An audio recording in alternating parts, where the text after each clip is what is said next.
O Senhor esteja convosco. Ele está no meio de nós. Proclamação do Evangelho de Jesus Cristo segundo João. Glória a vós, Senhor.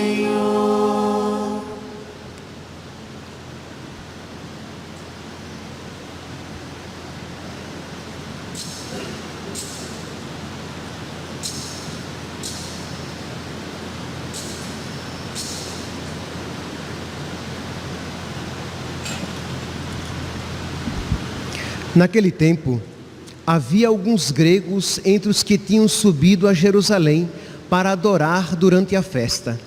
Aproximaram-se de Filipe, que era de Betsaida da Galileia, e disseram: Senhor, gostaríamos de ver Jesus. Filipe combinou com André, e os dois foram falar com Jesus.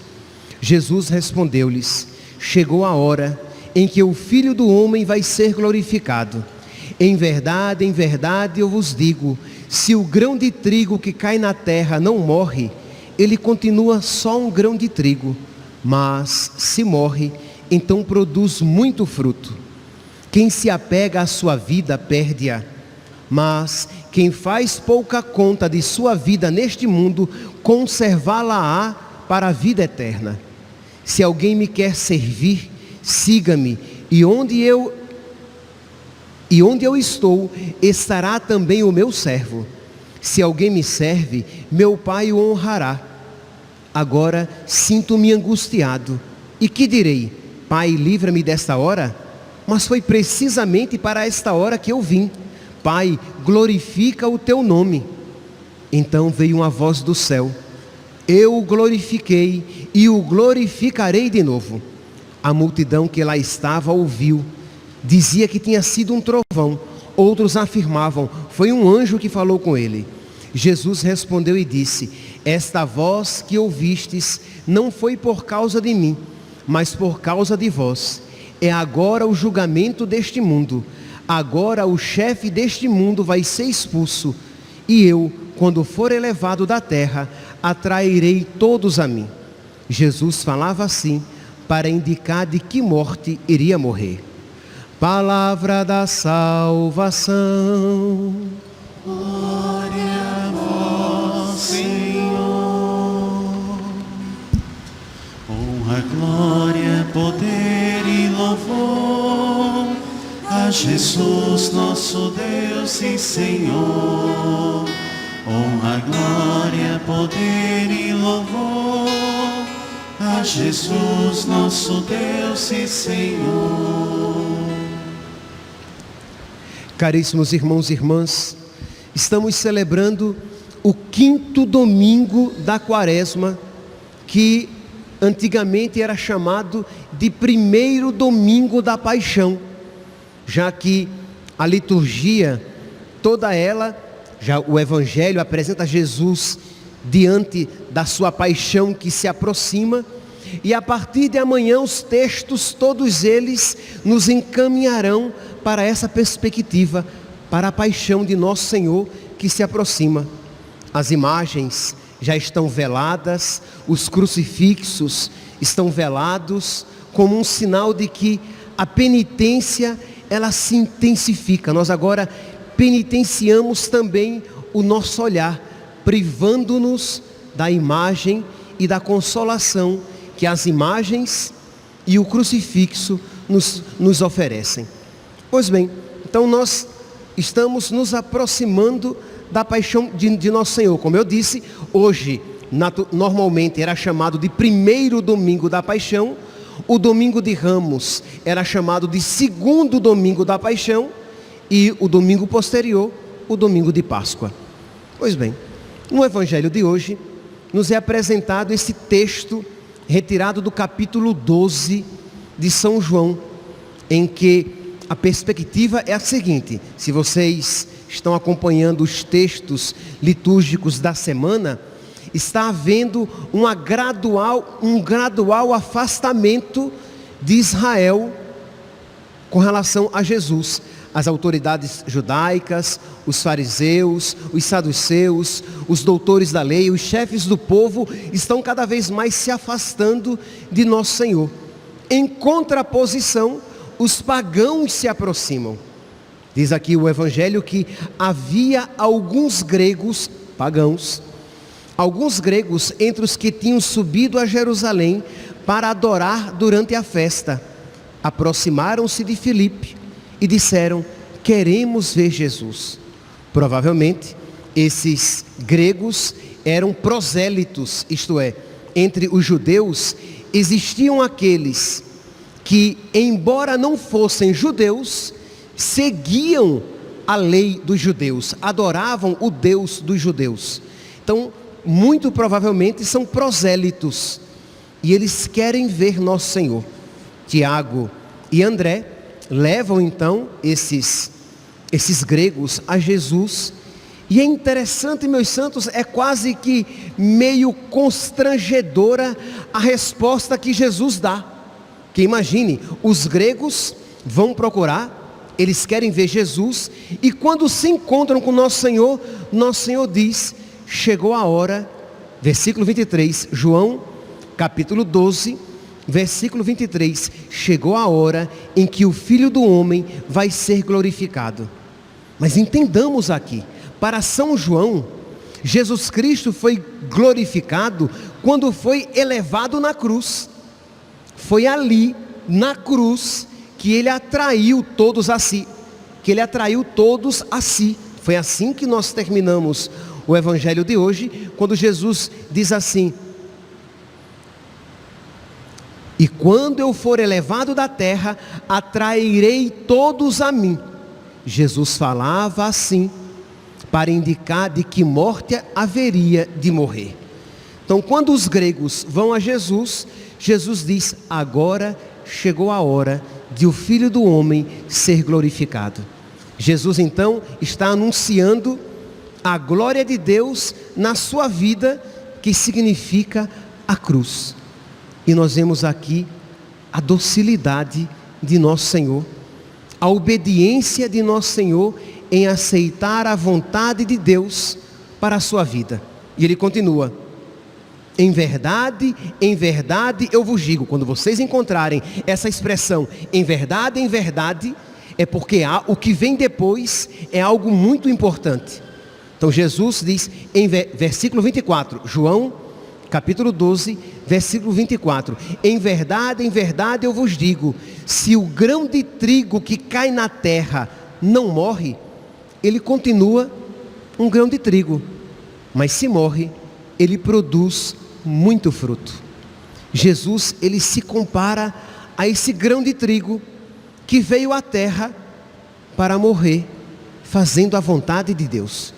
Se o grão de trigo que cai na terra, se ele não morre, ele não fará a vontade do Pai, ele permanecerá apenas um grão de trigo.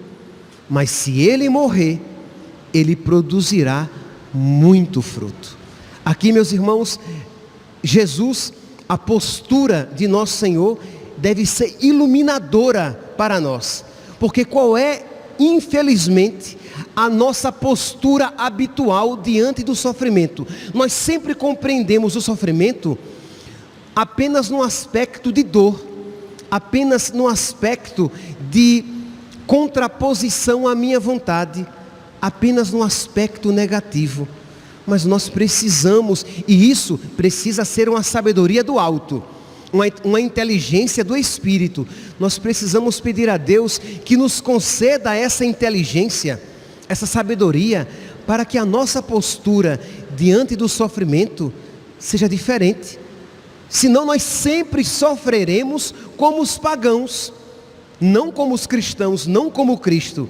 Senão nós nunca de verdade contemplaremos e celebraremos o mistério da paixão do Senhor. Isto é, seremos cristãos católicos de boca, mas que nunca celebraram de fato uma Páscoa em suas vidas.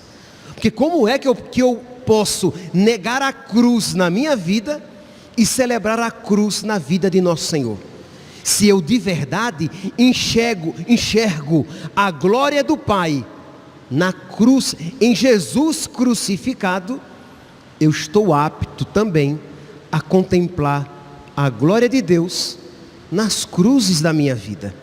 Se eu enxergo que Jesus Cristo na cruz, Ele glorifica o Pai, que Jesus Cristo na cruz, Ele produz muito fruto, eu estou apto para compreender que o meu sofrimento também é um caminho de produção de muitos frutos espirituais.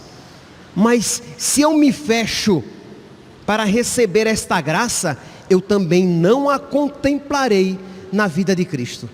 Então precisamos pedir a nosso Senhor, para que a nossa postura, meus santos, seja diferente, para que nós aprendamos que por meio do sofrimento, quando vivido, unido a Cristo, no Espírito de Cristo, o Senhor realiza maravilhas, assim como realizou por meio do sacrifício, da paixão, da morte do seu Filho.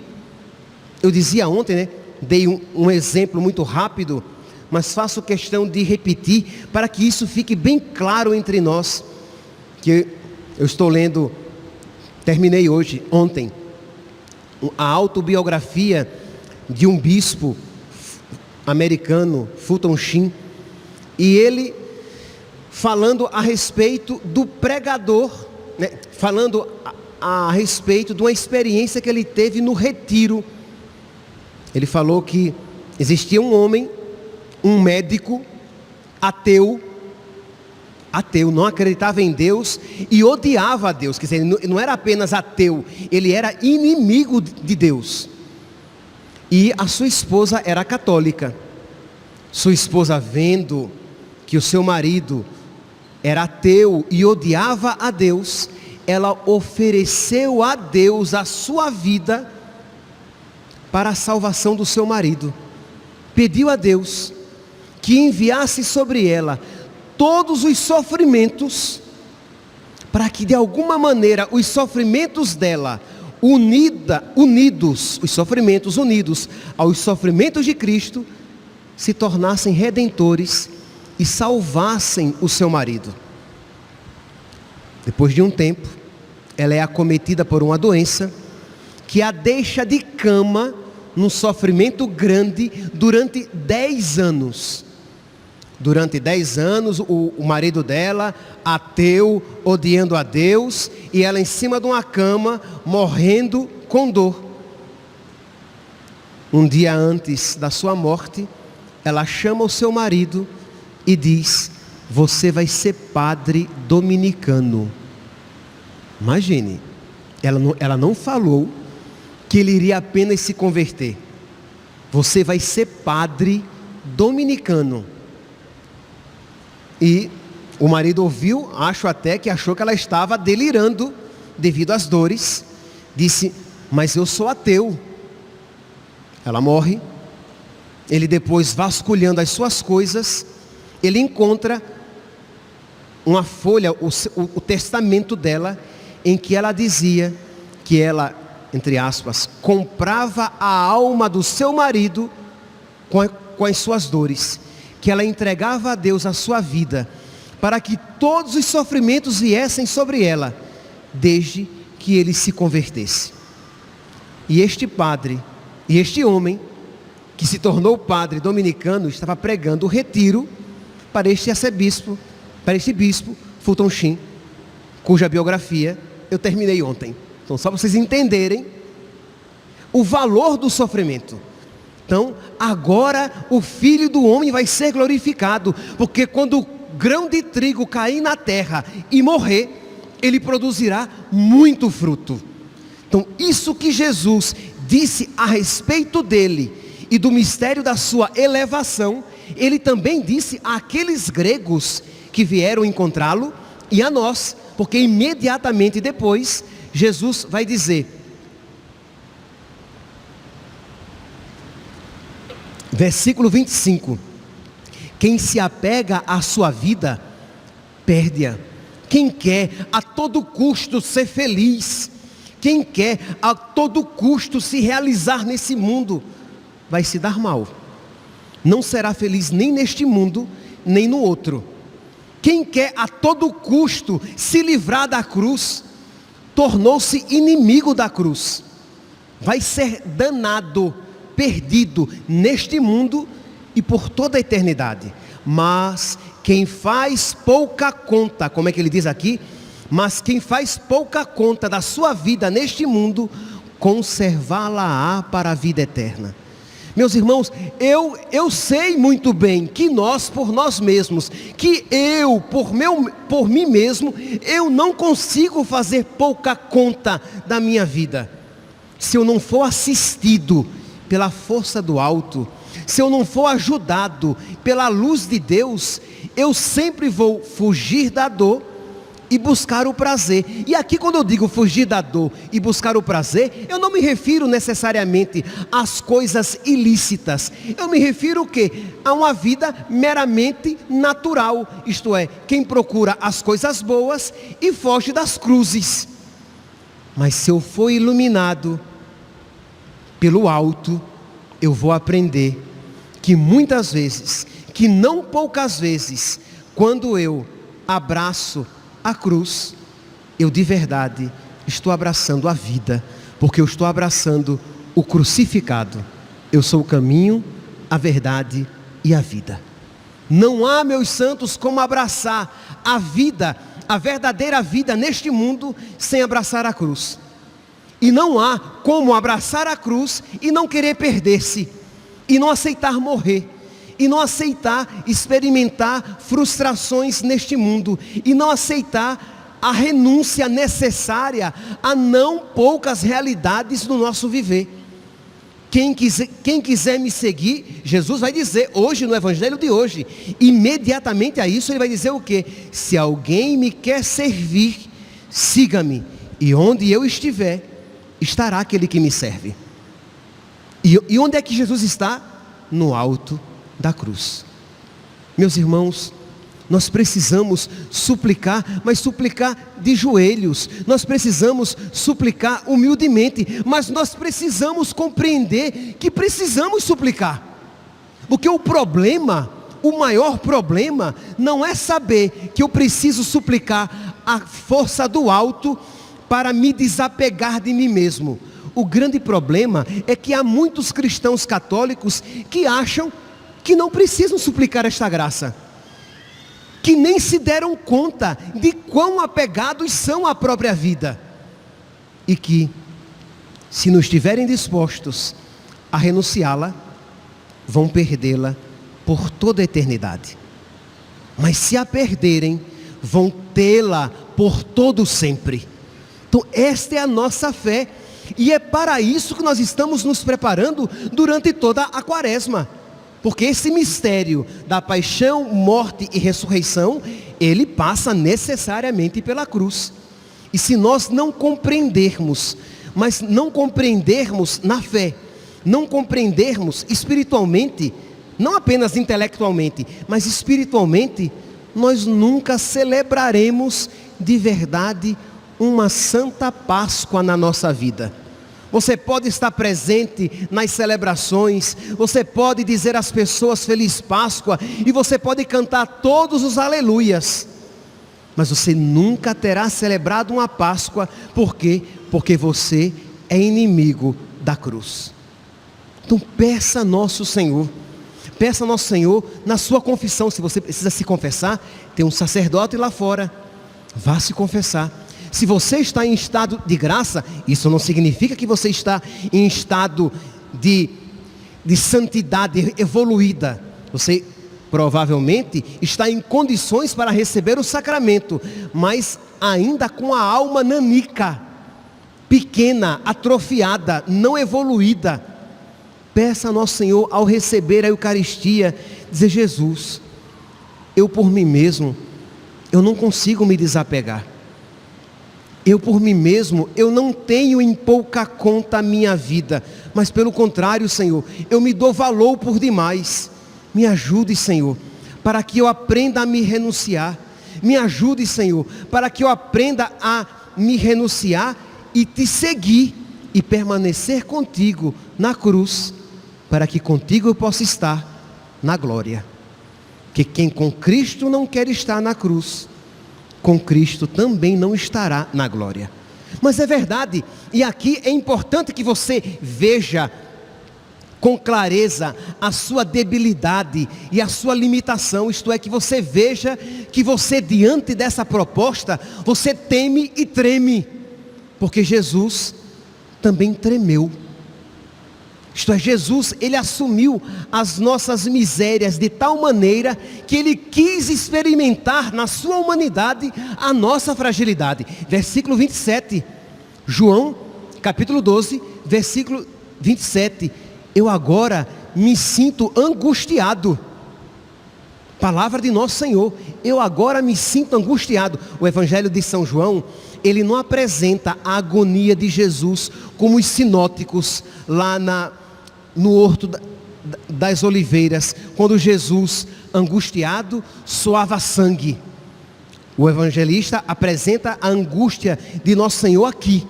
Então Jesus Cristo apresenta aquilo para o qual ele foi chamado, mas na sua humanidade ele quis assumir as nossas angústias, de modo que ele diz: eu me sinto angustiado, mas o que é que eu vou dizer?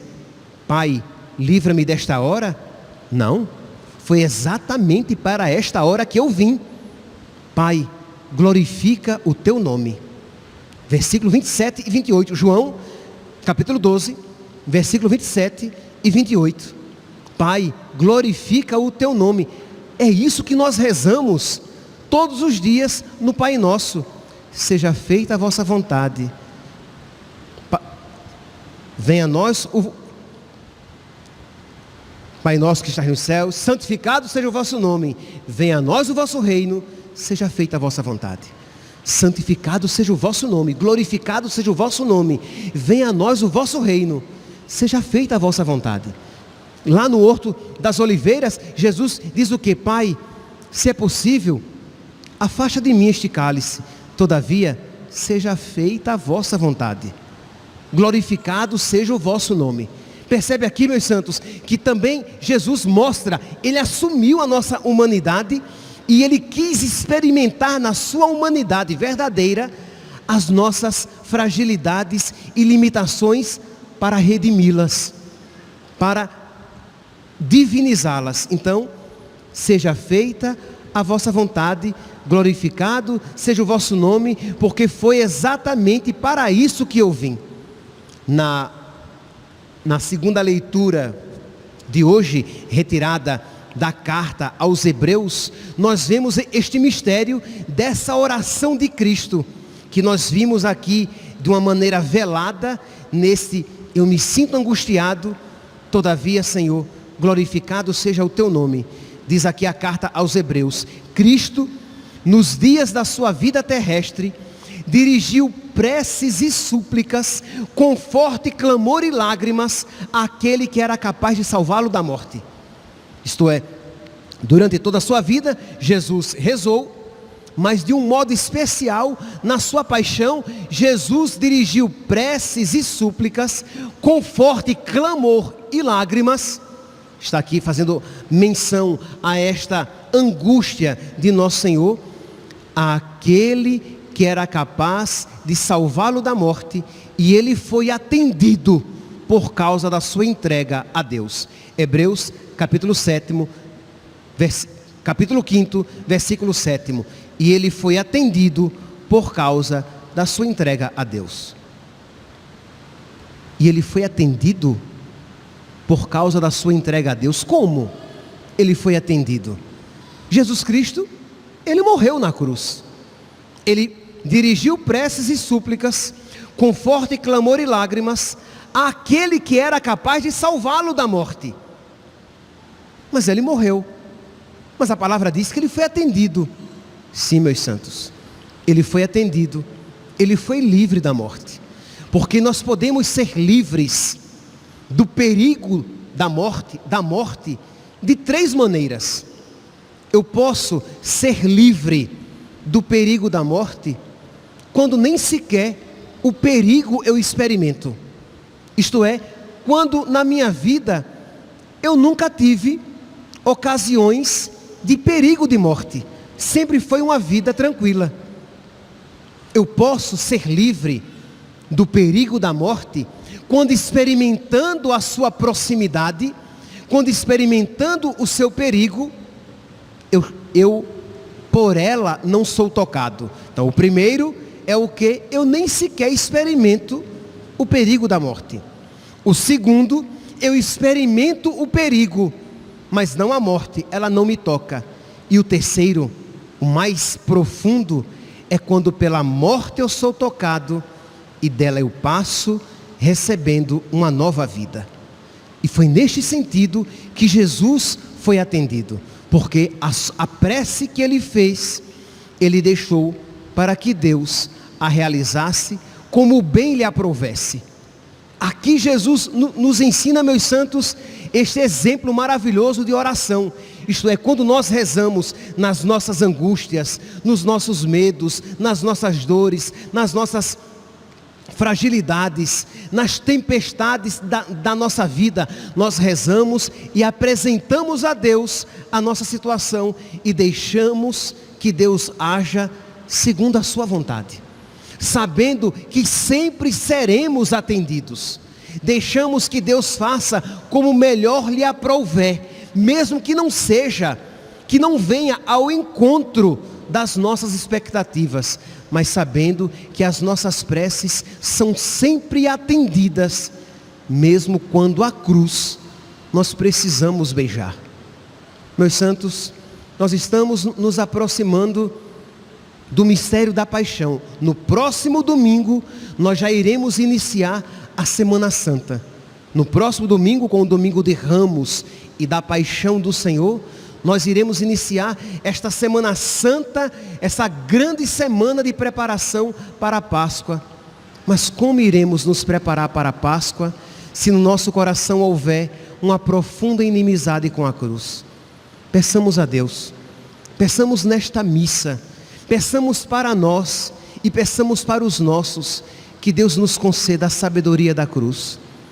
Peçamos para nós e peçamos para os nossos a graça dessa sabedoria do alto, para que nós saibamos que da mesma maneira, quando Cristo foi elevado, Ele atraiu muitos para Ele. Da mesma maneira, quando nós somos elevados na cruz, nós nos tornamos também fonte de graça para nós e para os nossos. Aí sim, se em nós houver essa fé, nós iremos sofrer. Nós iremos sofrer. Jesus sofreu, Jesus suou sangue, Jesus chorou. Então nós iremos sofrer, mas não como um desesperado. Nós iremos sofrer, mas sabendo sempre que existe uma ressurreição. Jesus sempre que fala da morte, Ele fala da vida. Sempre que Ele fala da sua paixão, Ele fala da sua ressurreição. Da mesma maneira o cristão, mesmo quando ele experimenta as dores e as dificuldades, ele sabe que as dores e as dificuldades não serão a última palavra em suas vidas. Peçamos a Deus esta graça, para que bem possamos celebrar a Semana Santa que se aproxima e possamos celebrar a Páscoa da Ressurreição. Louvado seja nosso Senhor Jesus Cristo, para sempre seja louvado. Antes de nós rezarmos o credo, eu peço uns 30 segundinhos que você se recolha e que antes de você se colocar de pé e já no automático dizer: eu creio em Deus, eu creio na fé, eu creio na Igreja Católica, que você peça a Deus a graça de verdadeiramente professar a sua fé. Recolha-se um pouquinho e faça uma pequena oração.